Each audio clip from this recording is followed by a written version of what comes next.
L'image est saisissante, une pulvérisation directement dans un domicile, et selon l'habitant, ce n'était pas à sa demande. C'est lui qui m'a dit, on va pulvériser dedans. C'est pour ça que j'ai ouvert la porte. Tu vois? Sinon, je ne vais pas ouvrir. Et vous restez dehors alors, hein? On m'a dit, le mec m'a dit, il faut sortir. Il y a plein de moustiques là? Non! Moi j'ai des trucs machin là pour tuer les moustiques. Il importe de remettre les choses en perspective. Un habitant au moins a été infecté par des moustiques. Les autorités ont donc décidé 2 pulvérisations à base de deltamétrine, un neurotoxique qui éradique les insectes mais n'est pas sans conséquences pour l'homme. Pour la direction de la santé, cet inconvénient pèse peu face aux conséquences d'une éventuelle épidémie. À la dose où il est pulvérisé et avec les consignes qui sont données d'aérer les maisons malgré tout, qui n'est pas dangereux pour l'humain, bien sûr il ne faut pas se mettre dans le nuage de fumée. Et ça pourrait fragiliser des personnes qui sont asthmatiques ou qui ont des pathologies pulmonaires.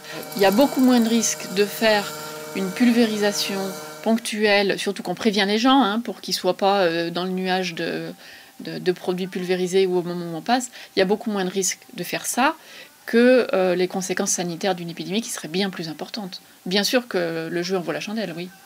Reste qu'à 6 h du matin, au moment du départ au travail ou du petit déjeuner, ce passage a surpris une bonne partie de la population qui a réagi comme elle le pouvait. Je dois aller à la MJDC, à la base navale.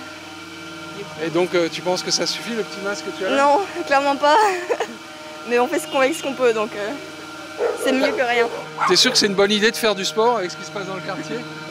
Je sais pas, mais oui, c'est bien pour le matin, ça prend la forme, mais ce qui se passe, on sait pas vraiment.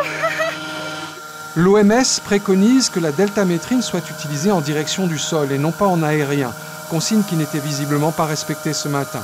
Dans le quartier, tout le monde n'a pas fait, loin s'en faut, le travail de suppression des gîtes larvaires, mais il y a aussi d'autres sources possibles de multiplication des moustiques.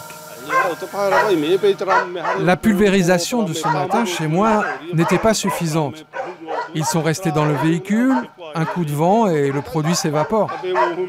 Et puis ça ne tuera pas les moustiques de la rivière à côté de la maison. Les autorités sanitaires espèrent tuer dans l'œuf la propagation du virus de la dengue type 2 en réduisant la population des moustiques. Une deuxième pulvérisation est programmée pour lundi.